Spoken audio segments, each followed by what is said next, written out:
Alors j'ai plusieurs passages à partager avec vous ce matin. Et le premier passage se situe dans Matthieu 16, où Jésus dit ceci, les 3 premiers versets. Alors des pharisiens et des sadducéens, donc les principaux dignitaires spirituels de l'époque, vinrent à lui et lui demandèrent en le tentant qu'il leur fît voir quelques miracles du ciel. Mais il leur dit, « Quand le soir est venu, vous dites, il fera beau, car le ciel est rouge. Et le matin, il y aura aujourd'hui de l'orage, car le ciel est sombre et rouge. » Et il ajoute, « Hypocrites, vous savez discerner les apparences du ciel et vous ne pouvez pas discerner les signes des temps. » Une parole importante de Jésus qui nous interpelle, qui a interpellé les dignitaires spirituels de l'époque, et je crois qu'il nous interpelle, nous, que l'on soit, je dirais, en poste de responsabilité chrétienne ou des croyants. Dieu nous interpelle pour que nous soyons capables de discerner les temps dans lesquels on vit.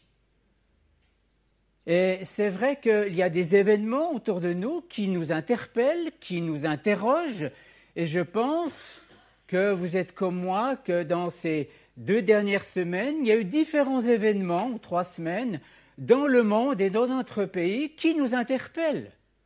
Des catastrophes naturelles comme Bando, ce cyclone Harvey qui a ravagé une partie de la ville de Houston, et puis il est suivi d'Irma qui arrive en Floride, et puis il est encore suivi de José qui est en train de se préparer.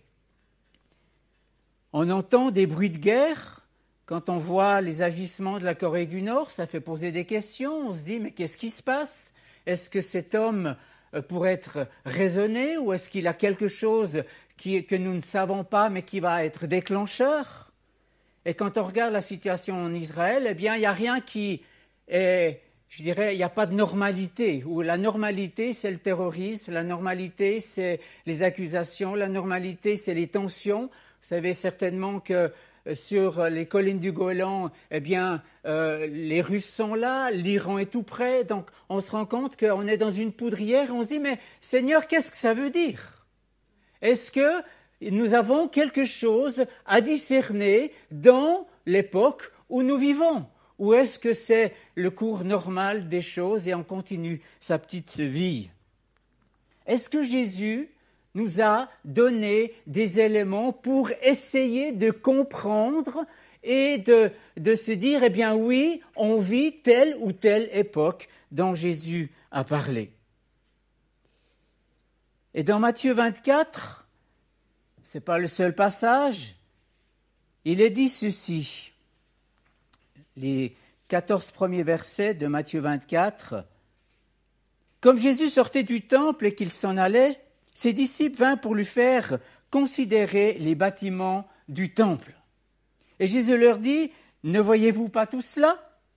Je vous dis en vérité qu'il ne restera ici pierre sur pierre qui ne soit renversée. » Donc il parlait certainement du temple, prophétiquement, mais aussi de sa propre vie. Et s'étant assis sur la montagne des Oliviers, ses disciples vinrent à lui en particulier et lui dirent, donc là, on est dans un auditoire restreint, c'est Jésus et ses disciples. Dis-nous quand ces choses arriveront et quel sera le signe de ton avènement et de la fin du monde.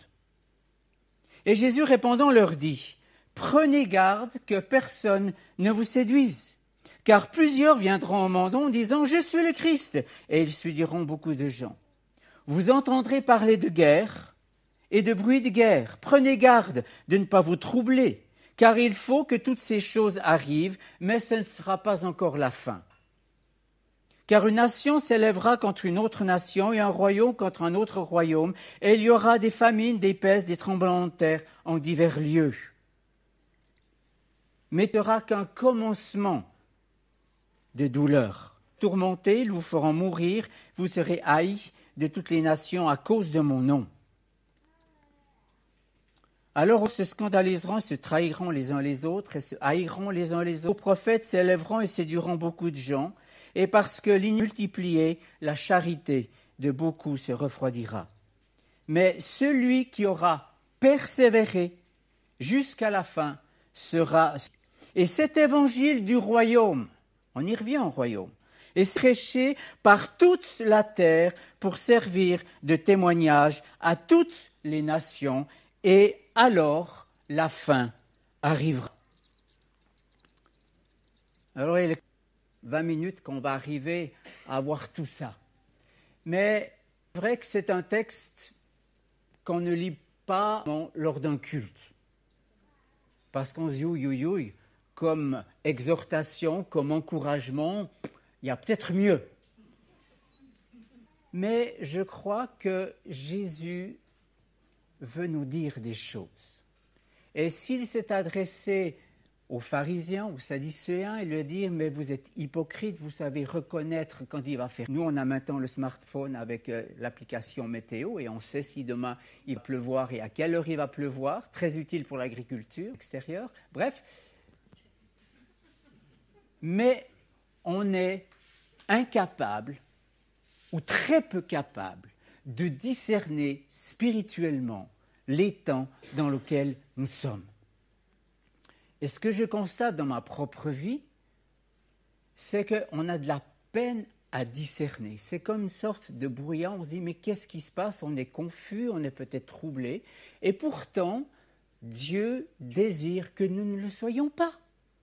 Jésus a dit à ses disciples, mais quand ces choses arriveront, ne soyez pas troublés, parce qu'elles doivent arriver. Ça ne veut pas dire qu'on va devenir fataliste et que ça ne sert plus rien de prier et de venir à la réunion de prière. Non.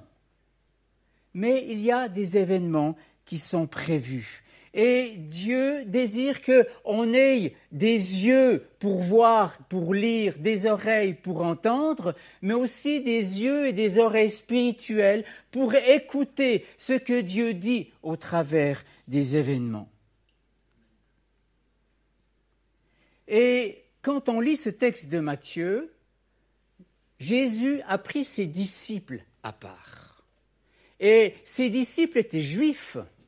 Et donc la première ou les premiers interlocuteurs ou destinataires de ce message que Jésus adresse ici dans ce texte de Matthieu 24, c'est pour les disciples juifs, c'est pour les disciples qui vivaient avec Jésus parce que Jésus ne voulait pas qu'ils soient ignorants. Et il y a des aspects prophétiques dans cette déclaration. Quand Jésus dit « Alors aussi plusieurs se scandaliseront », non c'est juste avant. « Alors ils vous livreront pour être tourmentés et ils vous feront mourir et vous serez haïs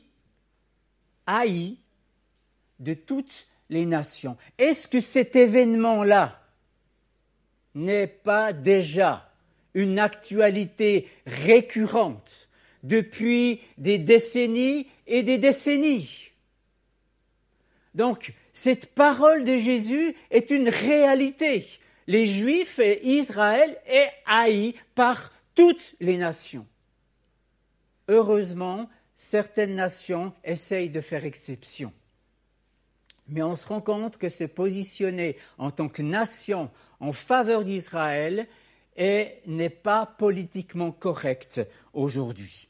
Donc, quand Jésus parle de la fin, puisque ce texte, il nous dit à plusieurs reprises, eh bien, c'est comme les douleurs de l'enfantement, c'est le début de douleur, mais la fin est encore à venir. Donc Jésus nous parle d'une fin. Et cette fin, c'est quoi? Le but que Jésus nous interpelle ses disciples. Et par voie de conséquence, nous sommes tous des disciples de Jésus. Nous avons accepté sa royauté, accepté sa seigneurie. Nous avons chanté ses louanges, donc nous sommes aussi interpellés par voie de conséquence par ces paroles de Jésus. Donc, quand Jésus parle de la fin, de quoi parle-t-il? Quel est le message? Quel est le but qu'il poursuit? Est-ce que Jésus se plaît à égrener, à faire une liste de catastrophes qui vont arriver sur le monde? Est-ce que c'est ça le but d'égrener toutes sortes de catastrophes qui vont prendre place? Est-ce que son but, c'est d'annoncer le jugement qu'il a sur le méchant, sur celui qui ne croit pas en lui, sur celui qui le rejette et celui qui rejette Israël? Ou est-ce que Jésus, quand il parle de la fin, il parle d'autre chose? Est-ce que dans la pensée divine, dans la pensée de Jésus, est-ce que dans ce terme, la fin des temps, que le monde a tourné en catastrophe, combien de films sont apocalyptiques et montrent une pseudo-fin, c'est-à-dire imagine une fin, souvent prédits par des hommes qui sont prophètes avant leur heure, mais c'est de la science-fiction malgré tout.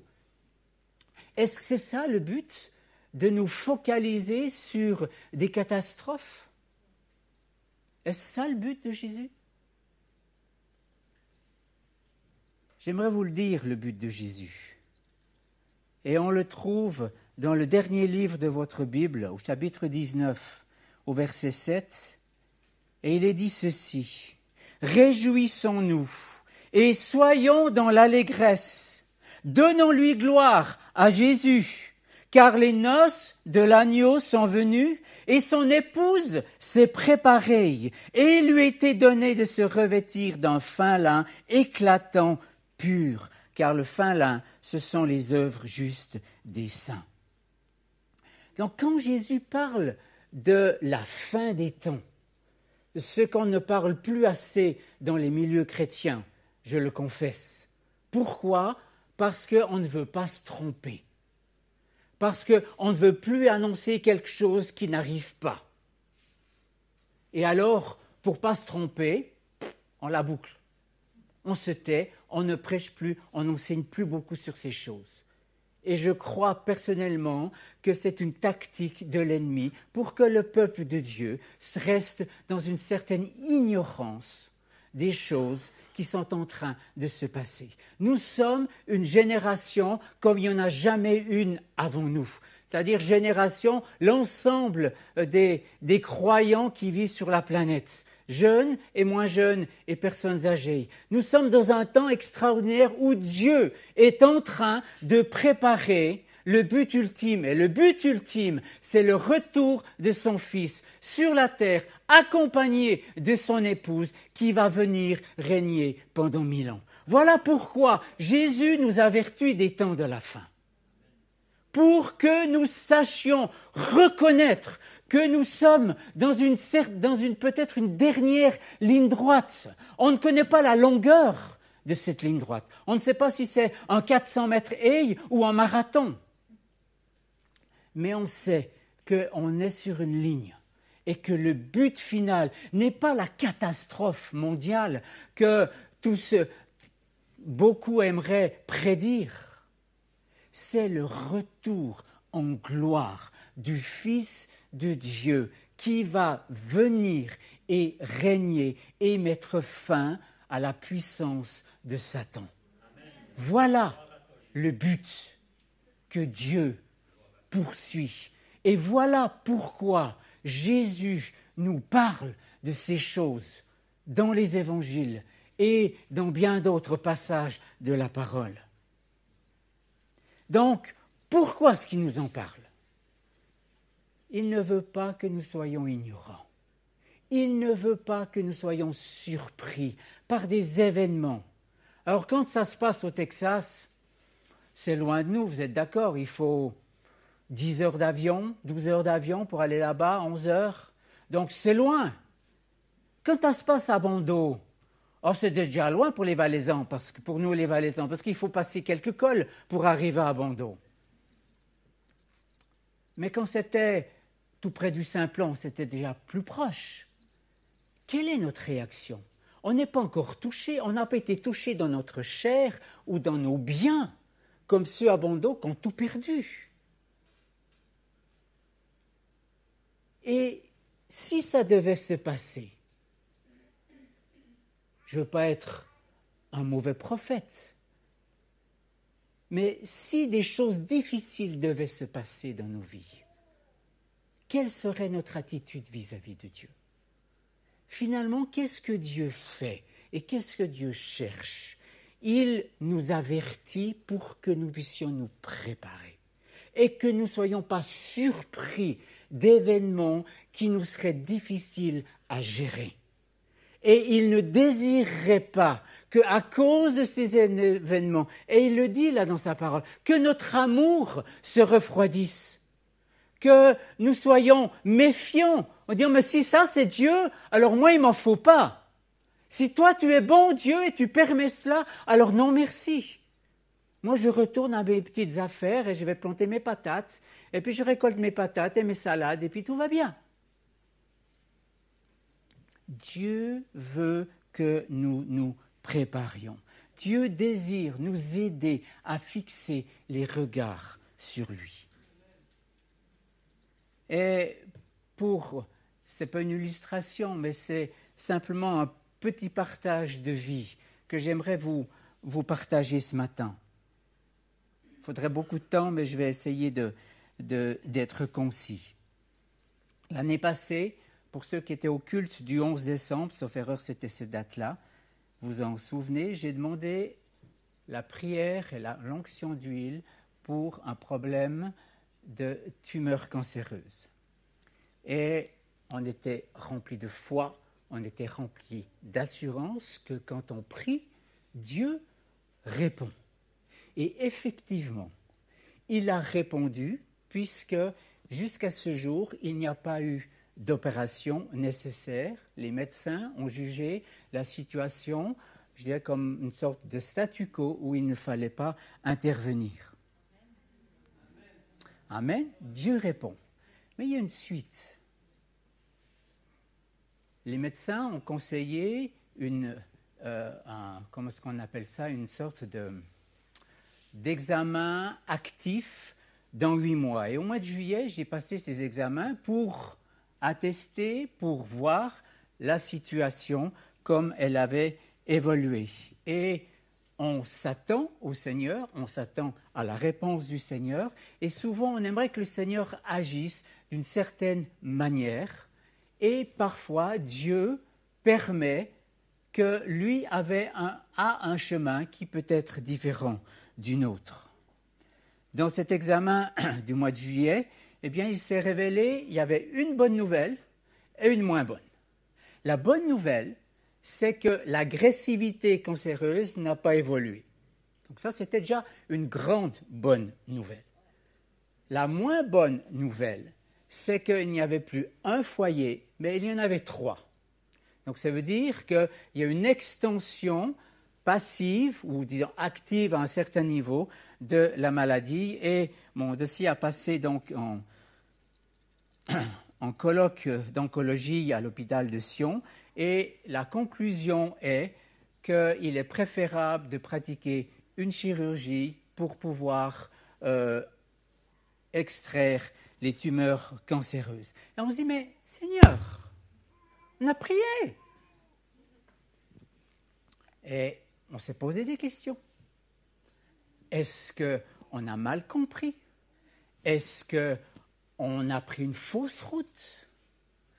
Et après le concert avec Josiane, on se dit non, on a agi avec la révélation que nous avions l'année passée. Et cette action, eh bien, a été bénéfique parce que ça a fortifié notre foi. On a pu partager un besoin, on est une famille. Et il y a eu un effet puisque le colloque avait dit pas d'opération à cette époque-là. Donc, il y a eu une action de Dieu. Et maintenant, eh bien, Dieu a un chemin. Et ne pensons pas que Dieu ne guérit pas. Parce que la guérison n'est pas venue de la manière dont on aurait souhaité. Dieu est celui qui guérit. Et Dieu a un chemin, comme on l'a chanté, comme Déborah le partageait ce matin, a un chemin pour toutes nos situations de vie. Et des situations comme ceci pourraient nous déstabiliser en tant que croyants. Et dire, écoute, Dieu, là, tu me déçois. Tu n'as pas répondu comme j'aurais pensé que tu pouvais répondre. Donc, tu n'es pas le Dieu que je pense que tu es. Et je ne veux pas minimiser ma situation, mais c'est encore une petite chose. Mais quand des événements plus grands pourraient nous frapper, quelle sera notre attitude? Dieu veut nous préparer alors que nous vivons en paix. On peut se rassembler, comme Déborah le disait, on peut avoir une sono, on peut louer, personne va taper au carreau et nous dire « vous n'avez pas le droit ». Donc, ce que Dieu nous dit, préparons-nous pendant que les choses sont calmes.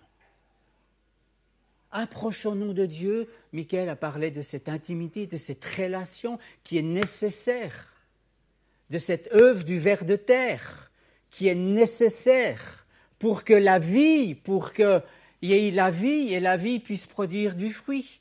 Eh bien, j'espère que vous avez cultivé les vers de terre cette semaine. Il sourit. J'espère que le Saint-Esprit sourit sur chacun de nous. Et donc, de savoir que le but, c'est le retour de Jésus. De savoir que le but, c'est la gloire du Fils de Dieu sur la terre. De savoir que mon objectif où mes yeux peuvent être concentrés sur l'au-delà, c'est-à-dire sur ce qui vient avec Jésus. Ça ne veut pas dire qu'on doit faire la politique de l'autruche et ne pas être conscient de ce qui est aujourd'hui. Mais on a une vue, on a un horizon large et on peut voir loin, même si on est en vallée entouré de montagnes. On peut voir loin. Et Paul nous dit, dans Romains 8, verset 18, « J'estime que les souffrances du temps présent, vous savez la suite, ne sauraient être comparées à la gloire à venir qui sera révélée pour nous. » Waouh! Alors, on va pas minimiser les situations, on est d'accord? On ne va pas dire « ouais, mais c'est pas grave », alors qu'on doit t'amputer d'un bras pour une raison de maladie. Oui, c'est grave, mais cette souffrance-là ne peut pas être comparée à la gloire qui t'attend lorsque tu accompagneras avec l'épouse, ou tu seras parmi cette épouse, ou tu seras cette épouse qui va venir avec Christ régner sur la terre. Donc Dieu veut que nous puissions avoir nos yeux portés sur un horizon lointain, tout en ayant la tête sur les épaules, les deux pieds sur terre, et étant conscient des souffrances des uns et des autres.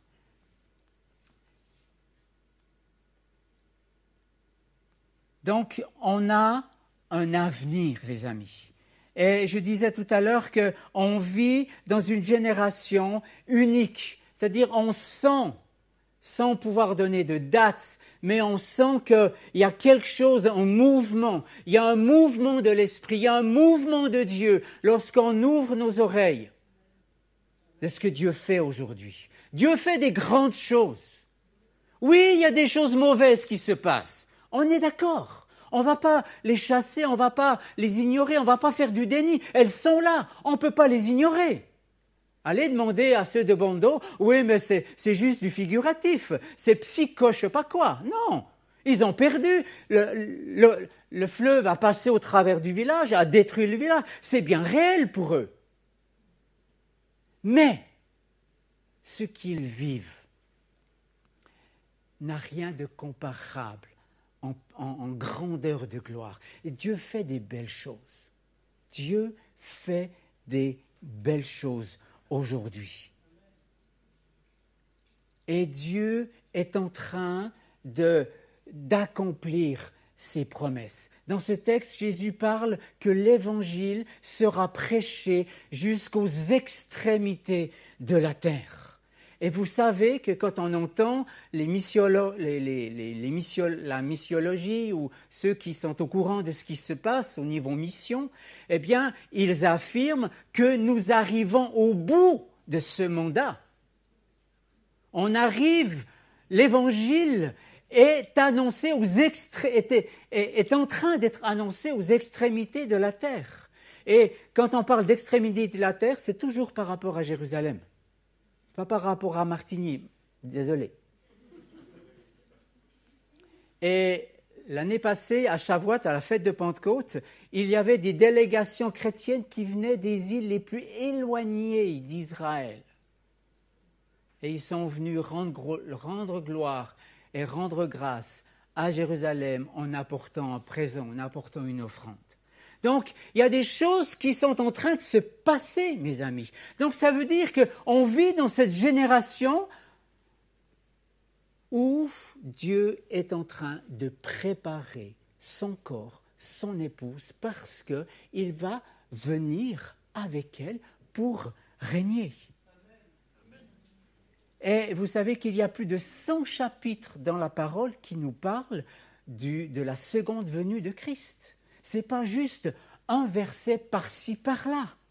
Il y a des chapitres entiers qui nous parlent de la seconde venue de Christ, comme il y a des chapitres qui nous parlent de la première venue, qui est passée, mais il y en a plus de 100 qui parlent de la seconde venue. Donc c'est un thème important. Et quand on lit les évangiles, eh bien Jésus met un point, je dirais un point d'orgue ou un point important. Il en parle souvent.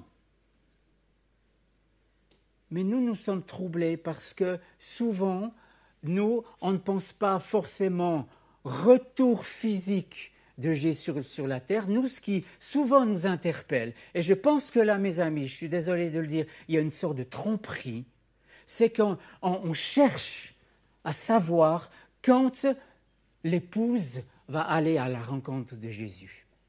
Et on met beaucoup d'accent sur ce qu'on appelle l'enlèvement de l'Église et pas assez d'accent sur la réalité de la venue du roi des rois, du Seigneur des seigneurs, qui va venir régner à Jérusalem pendant 1000 ans. Et donc je crois que c'est aussi une tromperie, parce que oui, il y aura un enlèvement. Je ne veux pas dire qu'il n'y en aura pas, il est écrit. Mais il fait partie d'un ensemble. Et je crois qu'il nous faut prendre l'idée de l'ensemble du retour, qui dans ce retour inclut forcément notre rencontre avec notre époux.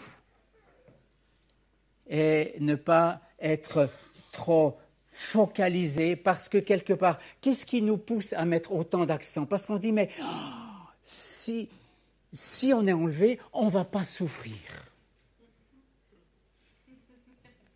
Et ça, c'est une grosse tromperie, mes amis. Parce que Jésus n'a jamais dit que nous ne souffririons pas en tant que chrétiens. Jamais.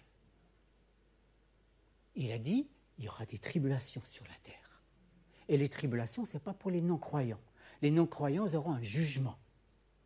Mais la tribulation, c'est pour ceux qui professent le nom de Jésus. Allez dire aux Syriens, etc., dans le Moyen-Orient ou dans les pays asiatiques, qu'il n'y a pas de tribulation.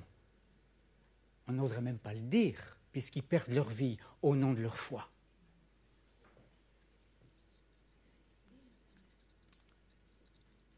Et il y a une autre chose que j'aimerais démystifier ce matin, c'est le terme ou l'appellation du dernier livre de nos Bibles. Dans nos Bibles, on a tous Apocalypse. Et vous savez qu'Apocalypse, ce n'est pas français. Ce n'est pas français du tout. C'est un mot inventé ou c'est un mot transplanté. On a pris le terme grec et on l'a francisé. Mais le terme Apocalypse en grec, si on prend la signification, veut dire révélation. Et quand vous lisez le premier verset du premier chapitre, révélation de Dieu, de Jésus-Christ, révélation de Jean, de Jésus. Et si nous pourrions lire ce livre avec cette nouvelle intitulée, Révélation de Jésus, et de prendre ce livre et de découvrir qui est Jésus, waouh! Mais ça change tout. Parce qu'on a utilisé ce terme pour décliner dans tous les temps, dans tous les verbes, dans toutes les intensités possibles et imaginables, une catastrophe. Oh, c'est apocalyptique. Et chez nous, chrétiens, ça connote souffrance, drame, catastrophe, etc., etc. Et on oublie finalement, le but de ce livre, c'est la manifestation du Fils de l'homme. C'est dépeindre qui est Jésus. Et quand on lit dans les premiers chapitres la description que Jean nous fait de Jésus, c'est pas du tout apocalyptique. C'est une révélation extraordinaire. Donc, je vous invite, ou je nous invite, moi avec, même si je l'ai déjà fait plusieurs fois, à relire ce livre et dire « Saint-Esprit, vers de terre, Saint-Esprit, révèle-moi Jésus, montre-moi Jésus dans ces pages, montre-moi sa nature, montre-moi qui il est, montre-moi ce qu'il est en train de préparer, de faire. » Et que mes yeux soient déconcentrés ou, je dirais, ne soient pas omnibulés par les sauts, les trompettes, les coupes qu'on lit dans ce livre. Mais finalement, qui sont la manifestation de qui est Jésus. Parce que si Jésus juge, est-ce que c'est pour détruire? Non. Si Jésus envoie un jugement, c'est pour permettre aux humains de reconnaître qu'il est Dieu et de revenir à lui. Et voilà le but du jugement. Mais c'est vrai que dans ce livre, à un moment donné, les jeux sont faits. Mais ça ne sera que pour les coupes, la dernière partie de ce livre. Donc, Dieu désire qu'on se réhabitue ou qu'on se réapproprie ce livre, je dirais, peu lu dans notre vie chrétienne. Je ne vais pas vous demander de lever la main pour ceux qui n'ont pas lu ou lu ce livre-là, mais je sais par expérience que ce n'est pas le premier livre que vous lisez chaque matin. Il y en a d'autres, c'est vrai, mais ne le mettez pas de côté. Sincèrement. Sincèrement, ne le mettez pas de côté, parce que dans ce livre, Dieu nous parle de cette fin des temps, et Dieu veut nous préparer à cette fin des temps, parce qu'il y a des choses glorieuses qui sont en train de se passer et qui vont se passer.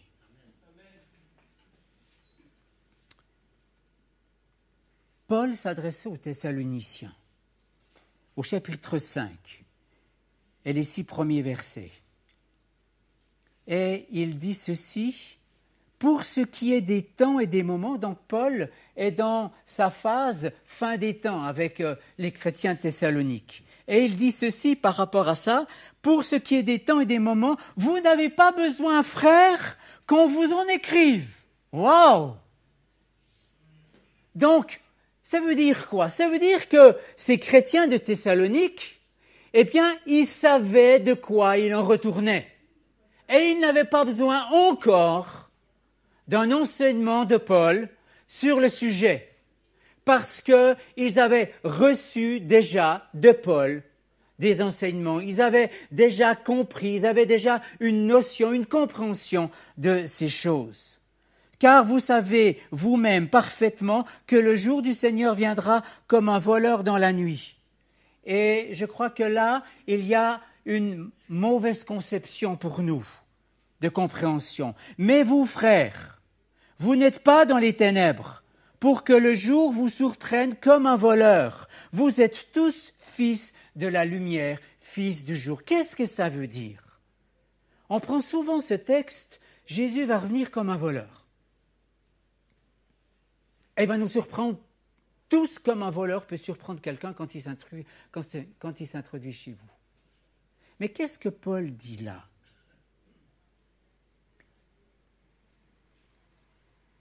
Le Fils de l'homme viendra comme un voleur et le sentiment, disons, la perception de sa venue comme un voleur, ce sera pour ceux qui ne sont pas prêts. Pour ceux qui ont ignoré ce que Jésus a dit. Pour ceux qui n'ont pas pris cette parole, je dirais, assez au sérieux. Ils ne se sont pas préparés. Et les méchants, eh bien, ceux qui n'ont pas Christ du tout, eh bien oui, ils seront surpris parce qu'ils ne s'y attendent pas. Mais Paul dit, mais vous êtes de la lumière. Vous êtes des gens de la lumière. Donc pour ceux qui sont dans la lumière, il y a des signes, il y a des avant-coureurs, même si on ne peut pas dire la date, l'heure, la seconde et le millième de seconde. Il y a des temps et on sait qu'on est dans des temps où Dieu est en train de préparer la venue de son propre Fils sur la terre. On est de la lumière. Et donc ce jour, oui, ça sera comme une surprise. Parce que c'est comme, oui, vous attendez un ami, mais cet ami vous a pas dit le jour, et puis ni l'heure. Et puis tout d'un coup, il y a quelqu'un qui toque à la porte. Vous allez ouvrir. Ah, c'est toi! Vous l'attendiez. Vous saviez qu'il allait venir. Mais le fait qu'il soit derrière la porte, c'est quand même un effet de surprise. Mais vous saviez qu'il allait venir. Et cette surprise, elle n'est pas, c'est pas, oh, secours, j'ai rien préparé. Non. Vous saviez qu'il allait venir. Et vous avez préparé les choses. Et quand vous ouvrez la porte, oui, il y a un effet de surprise. Lorsque Christ va venir, oui, il y aura un effet de surprise. Mais les choses seront prêtes. Et ça ne sera pas comme un voleur qui vient à l'improviste. Donc Paul nous dit, vous êtes fils de la lumière. Vous n'êtes pas dans les ténèbres pour que le jour vous surprenne. Pour que ce jour-là vous surprenne. Mais pour qu'il ne nous surprenne pas, il nous faut une bonne action du ver de terre. Il nous faut être à l'écoute du Saint-Esprit. Il nous faut être à l'écoute de sa parole. Il nous faut, c'est pas un tout droit, hein, ne partez pas culpabilisés quand même. Hein. C'est un encouragement, c'est une exhortation du Saint-Esprit, je crois, ce matin. Pourquoi? Parce qu'il y a plus d'avantages à être préparé qu'à ne pas être préparé. Et je vous donnerai juste quelques inputs. C'est très anglophone, ça. Une victoire certaine, parce que nous savons que l'épouse est triomphante. Parce que Jésus vient chercher une épouse qui est triomphante. C'est une confiance en sa souveraineté. C'est-à-dire, s'il y a des pépins qui sont sur ma route et puis je trébuche, ou des circonstances qui sont difficiles, maladie ou autres, je sais que j'ai un Jésus qui est souverain. J'ai confiance dans sa souveraineté, même si je ne comprends pas. Et je peux vous dire avec Josiane, on ne comprend pas tout à fait ce qui nous arrive. Mais on fait confiance. On fait confiance parce qu'il est souverain.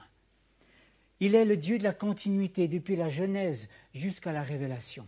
C'est un Dieu de continuité. Il n'y a pas de rupture. Il n'y a pas de rupture. Il est sur une ligne et il continue. Dieu est un Dieu de continuité. Il n'est pas versatile. Il n'est pas tantôt noir, tantôt rouge, tantôt blanc, tantôt vert. Il est continu. Il est constant, absolument constant. Et puis, Jésus est quelqu'un qui fascine.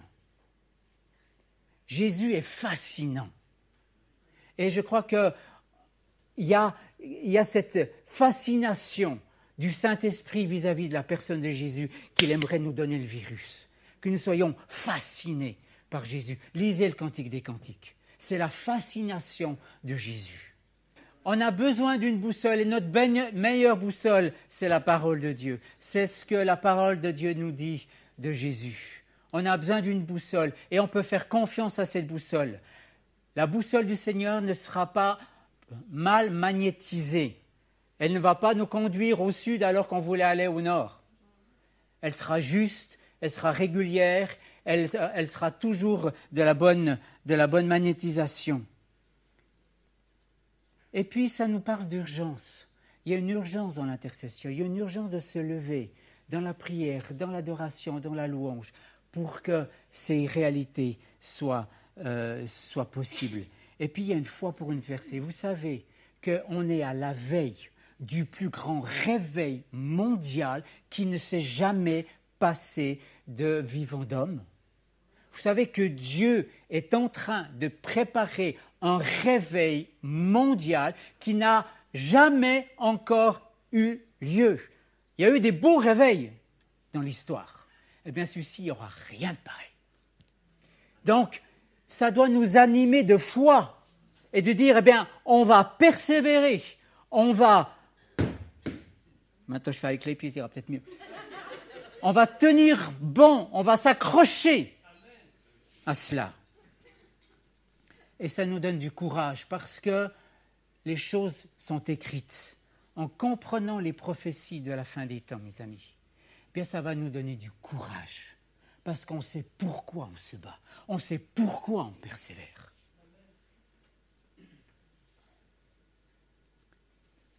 Et puis ça nous avertit que les choses sont sérieuses, qu'on vit dans des temps sérieux et que notre vie doit continuer à s'aligner avec lui pour que nous puissions passer au travers de ces difficultés avec une foi fortifiée, avec un sourire plein le cœur, peut-être pas toujours sur mais un sourire plein le cœur parce qu'on est assuré de sa grâce, on est assuré de sa présence. Et je terminerai avec ce verset, afin que l'épreuve de votre foi, c'est Pierre qui le dit, plus précieuse que l'or périssable, qui cependant est éprouvé par le feu. Vous voulez de l'or 28 carats? Eh bien, il nous faut être d'accord de passer parfois au travers du feu pour que cet or puisse ressortir à 28 carats et pas à 18. Et pour résultat, la louange, la gloire, l'honneur lorsque Jésus apparaîtra. Seigneur, on est au bout de l'heure, mais on n'est pas au bout du chemin. Et on n'est pas au bout de la découverte. Et Seigneur, ma prière, c'est que tu nous entraînes dans cette découverte et qu'on n'ait pas peur de ce terme fin des temps. Et qu'on puisse, Seigneur, comme switcher dans notre... qu'il y ait un déclic dans nos pensées. Quand ce mot apparaît, ce n'est pas catastrophe. C'est la venue en gloire. Ta venue en gloire. Et que ça change notre paradigme, ça change notre vision, ça change nos orientations et que ça nous permette d'avancer et de prendre les bonnes décisions, Seigneur, sur notre chemin de vie ou dans notre chemin de vie. Alors Seigneur, merci parce que tu es un Dieu bon. Tu es un Dieu qui nous avertit, tu es un Dieu qui parle, qui ne nous laisse pas dans l'ignorance. Combien de fois Paul n'a pas dit « Je ne veux pas que vous soyez dans l'ignorance ». Et Jésus la même chose. Alors merci pour ta bonté. Merci pour cette assurance que tu es là avec nous sur ce chemin. Amen.